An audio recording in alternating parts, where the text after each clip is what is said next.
Hello people, Dibin short movie റിവ്യൂയിലേക്ക് എല്ലാവർക്കും എൻ്റെ ഹൃദയം നിറഞ്ഞ സ്വാഗതം. റിവ്യൂയിലേക്ക് പോകാം. 2024 സെപ്റ്റംബർ 12 ഓണം പ്രമാണിച്ച് പുറത്തിറങ്ങിയ സിനിമയാണ് അജയൻ്റെ രണ്ടാം മോഷണം. പുതുമുഖ സംവിധായകനായ ജിതിൻ ലാലിൻ്റെ ആദ്യ സിനിമ, ടൊവിനോ തോമസിൻ്റെ കരിയറിലെ 50ാമത്തെ സിനിമ. ടൊവിനോ തോമസ് ഒരു സിനിമയിൽ തന്നെ 3 വ്യത്യസ്ത കഥാപാത്രങ്ങൾ അവതരിപ്പിക്കുന്ന ഒരു സിനിമ എന്ന പ്രത്യേകത അജയൻ്റെ രണ്ടാം മോഷണങ്ങളുണ്ട്. അജയൻ്റെ രണ്ടാം മോഷണം എന്ന് പറഞ്ഞ സിനിമ ഒരുപാട് പ്രത്യേകത നിറഞ്ഞൊരു സിനിമയാണ്. സിനിമ ഞാൻ ഇന്ന് തിയേറ്ററിൽ ചെന്ന് കണ്ടായിരുന്നു. 3D തന്നെ കാണാൻ ശ്രമിക്കുക. 3Dയിലാണ് ഞാൻ കണ്ടത്. നല്ല 3D എഫക്ട്സ് എന്ന ഒരു സൂപ്പർ കിട്ടില്ല സിനിമ എന്ന് തന്നെ പറയേണ്ടിയിരിക്കുന്നു. കാരണം ഇതിൻ്റെ 3D വിഷ്വൽ എഫക്ട്സ് എന്ന് പറയുന്നത് വേറെ ലെവലാണ്. സലീം ലഹിർ എന്ന് പറയുന്ന അദ്ദേഹമാണ് VFX ചെയ്തു വെച്ചിരിക്കുന്നത്. ഗംഭീരമായിട്ട് ഒന്നിനുണ്ട്, നല്ല പണിയെടുത്തിട്ടുണ്ട്. ഏകദേശം 25 മുതൽ 30 കോടി രൂപയാണ് ഇതിൻ്റെ മുതൽ മുടക്കായിട്ട് കണക്കാക്കപ്പെടുന്ന ബഡ്ജറ്റ്. അപ്പോൾ അതിനുള്ള എല്ലാ വകയും ഇതിൽ ചെയ്തു വെച്ചിട്ടുണ്ട്.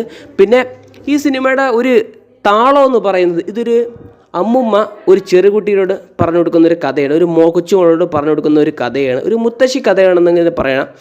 കുഞ്ഞികേളു, മണിയൻ, അജയൻ എന്ന 3 വ്യത്യസ്ത കഥാപാത്രത്തിലൂടെയാണ് ടൊവിനോ തോമസിൽ കടന്നു വരുന്നത്. ടൊവിനോ തോമസ് എന്ന നടൻ്റെ പെർഫോമൻസ് മണിയൻ എന്ന ക്യാരക്ടറിലാണ് അറിയാൻ പറ്റുന്നത്. കാരണം വെച്ചാൽ ഈ 3 ക്യാരക്ടേഴ്സും 3 കഥാപാത്രങ്ങളും ഗംഭീരമായി അദ്ദേഹം ചെയ്തു വെച്ചിട്ടുണ്ട്. യോദ്ധാവിൻ്റെ വേഷത്തിലായാലും ഒരു കള്ളൻ്റെ വേഷത്തിലായാലും എല്ലാം മികച്ചിരിക്കുന്ന ഒരു തിയേറ്റർ എക്സ്പീരിയൻസ് ടൊവിനോ തോമസ് എന്ന നടനും പിന്നെ മണിയൻ എന്ന് പറയുന്ന കഥാപാത്രത്തിന് പറ്റിയിട്ടുണ്ടെന്ന് തന്നെ പറയേണ്ടിയിരിക്കുന്നു. എനിക്ക് ഈ മണിയനെക്കാട്ടി എനിക്ക് ഇഷ്ടപ്പെട്ടത് എനിക്ക് എത്തുകൂടെ അജയനാണ്. അജയൻ്റെ എടുത്ത് പറയേണ്ട കാര്യം എന്ന് വെച്ചാൽ അദ്ദേഹം ഒരു നിഷ്കളങ്കനായ എന്ന് വെച്ചാൽ ആൾ മാത്രമല്ല, അദ്ദേഹത്തിൻ്റെ ഒരുപാട് കഴിവുകൾ അദ്ദേഹത്തിനുണ്ട്. അത് നിങ്ങൾ തിയേറ്ററിൽ ചെന്ന് തന്നെ കാണേണ്ടിയിരിക്കുന്നു.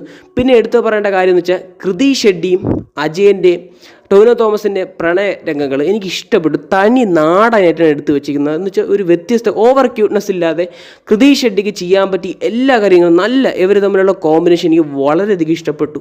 പിന്നെ ഇതിൻ്റെ ബാക്ക്ഗ്രൗണ്ട് മ്യൂസിക്, BGM, ഇതിൻ്റെ സംഗീതമായാലും ബാക്ക്ഗ്രൗണ്ട് മ്യൂസിക് ആയാലും ചെയ്തു വെച്ചിരിക്കുന്നത് വെച്ചാൽ നമ്മളെ ദീപു നൈനൻ തോമസ് ആണ്. അദ്ദേഹത്തെ സമ്മതിച്ചു കൊടുത്തേ പറ്റുള്ളൂ.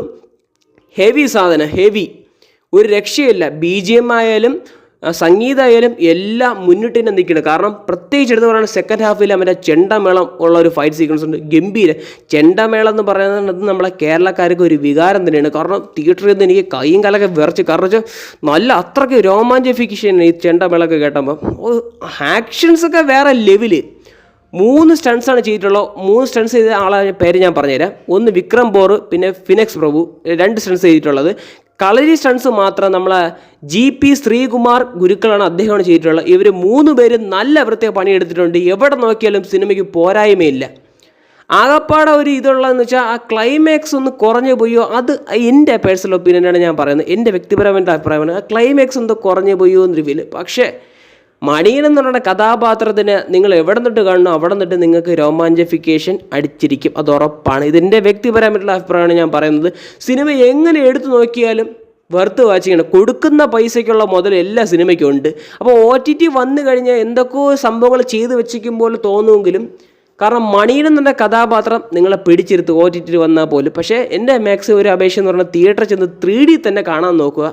OTT വരുന്നതിനെ കാത്തിരിക്കേണ്ട. 3D ചെന്ന നമ്മളൊരു മലയാള സിനിമ നല്ല അഭിമാന നിമിഷമാണ്. കാരണം വെച്ചാൽ നല്ല സൗണ്ട് എഫക്ട്സ്, നല്ല വിഷ്വൽ എഫക്ട്സ് എല്ലാം ചെയ്ത് വയ്ക്കുമ്പോൾ ഒരു സന്തോഷമുണ്ട്. തിയേറ്ററിൽ നിന്ന് ഇറങ്ങുമ്പം എന്തൊക്കെയോ മനസ്സിൽ തങ്ങിയിരിക്കുന്ന സംഭവങ്ങൾ 3D എഫക്ട്സിൽ പ്രത്യേകിച്ച് എടുത്ത് പറയേണ്ട കാര്യം എന്ന് വെച്ചാൽ മറ്റേ തീപ്പൊരി ഇറക്കുന്ന സംഭവം, ഇടിയുടെ ഈ എഫക്ട്സ്, അങ്ങനെയൊക്കെ എടുത്തു നോക്കുമ്പം ഗംഭീരമായിട്ട് വന്നിട്ടുണ്ട് അജയൻ്റെ രണ്ടാം മോഷണം.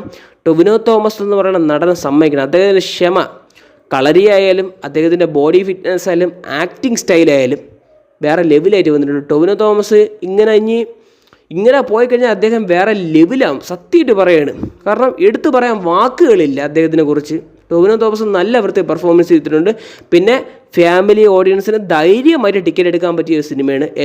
ഞാൻ പോയ തിയേറ്ററിൽ നല്ല ഭൂരിപക്ഷവും ഫാമിലി ഓഡിയൻസ് ആയിരുന്നു. എല്ലാവരും നല്ല സന്തോഷത്തോടെയാണ് കണ്ട് ഇറങ്ങിയെന്ന് തന്നെ പറയേണ്ടിയിരിക്കുന്നത്. നെഗറ്റീവ് അങ്ങനെ പറയാൻ എനിക്കില്ല. കാരണം എല്ലാം ഗംഭീരമായിട്ട് വന്നിട്ടുണ്ട്. ജിതിൻ ലാൽ എന്ന് പറയുന്ന പുതുമുഖ സംവിധായകൻ്റെ ആദ്യ സിനിമയാണ്. അദ്ദേഹത്തിന് സമ്മതിച്ചു കൊടുത്തേ പറ്റുള്ളൂ. ഒരു സിനിമയൊക്കെ എടുക്കണമെന്ന് വെച്ചാൽ ഗഡ്സ് ആ സമ്മതിച്ചു കൊടുത്തേ പറ്റും. ടൊവിനോ തോമസ് ആയാലും കൃതി ഷെഡ്ഡി ആയാലും സുരഭി ലക്ഷ്മി ചേച്ചിയെക്കുറിച്ച് പറയേണ്ട കാര്യം, മണിയൻ്റെ പേരായിട്ടാണ് അദ്ദേഹം വരുന്നത്. കിട്ടിലൊരു വന്നിട്ടുണ്ട് അവർ 2 കോമ്പിനേഷൻ. പിന്നെ കൃതി ഷെഡ്ഡിയും അവർ എല്ലാവരും ഓൾറൗണ്ട് എല്ലാം സംഭവിച്ചിട്ടുണ്ട്. കിട്ടിലൊരു വന്നിട്ടുള്ള സിനിമ മസ്റ്റ് വാച്ചബിളാണ്. കണ്ടു നോക്കുക. തിയേറ്ററിൽ ചെന്ന് നാളെ 4-ാം ഓണമാണ്, ചെന്ന് കണ്ടു നോക്കുക. ഇതുവരെ കാണാത്തവരുണ്ടെങ്കിൽ തിയേറ്ററിൽ ചെന്ന് തന്നെ കണ്ട് എക്സ്പീരിയൻസ് ചെയ്യേണ്ട ഒരു സിനിമയാണ് അജയൻ്റെ രണ്ടാം മോഷണം. അപ്പോൾ ഇത്രയൊക്കെ ഉള്ളൂ AR റഹ്മാനെ കുറിച്ച് പറയാനുള്ളത്. വീഡിയോ ഇഷ്ടപ്പെട്ടാൽ ലൈക്ക്, ഷെയർ ആൻഡ് സബ്സ്ക്രൈബ്.